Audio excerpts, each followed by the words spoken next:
Bizda haqlar ikki turli bo'ladi. Yaxshi eshitib oling. Birinchi haqqulloh, Allohning haqqi, ikkinchisi haqqul ibad, bandalar haqqi bo'ladi. Alloh taolaning haqqi nima deyilsa, 5 ta islom rukuni bor-ku. Alloh o'ziga ibodat qilishligimizni buyurgan, bu namozimizdir, hajjimizdir, ro'zamizdir, mana bu zakotlar chiqarishligimiz, bu Allohning haqqi.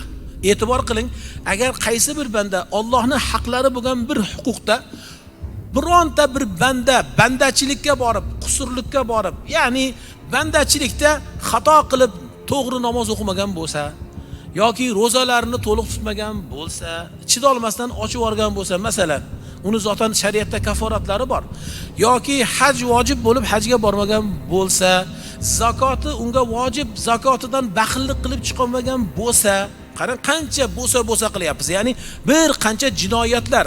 Bu jinoyatlar lekin Allohning haqqida, to'g'rimi? Allohning haqqida banda qusurlikka borgan bo'lsa, o'shanda ham ahli sunna val jamoa ulamolardan Alloh rozi bo'lsin. Amin deng. Alloh rozi bo'lsin, ular bizga umid beradilar. Allohning haqqida banda umidli bo'lsin ekan. Allohning haqqida mana shuncha ishni qilmagan bo'lsangiz ham, ro'zangizni chala qilgansiz, zakotlaringizni bermagansiz, namozlaringizni, qazo namozlaringiz ko'p, haj vojibi bormagansiz, uni o'rniga Antaliyaga borib kelgansiz, Maldivga borib kelgansiz, yana qayerlarga borib kelgansiz, lekin hajga bormagansiz, hajiga bormagansiz.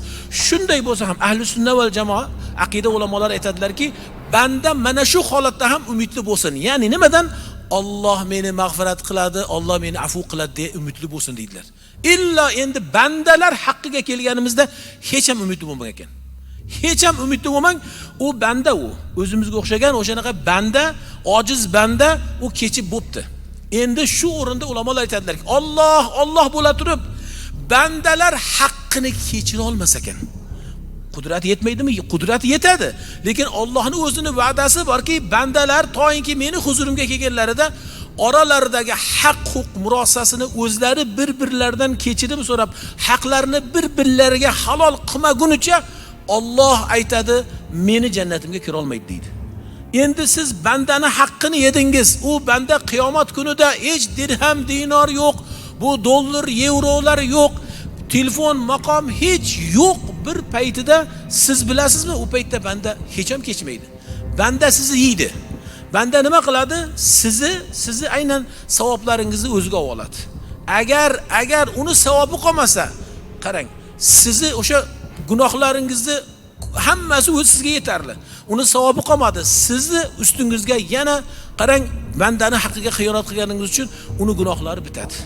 Mana shunday bo'ladi. Bu firibgarlikda siz o'ylamang, men ozgina puldan nima qilib qoldim, uzib qoldim yoki kesib qoldim yoki pulidan olib qoldim, ana uni bopladim, mana uni naqa qildim, shuncha foyda qildim demang, har birida siz harom yeyapsiz.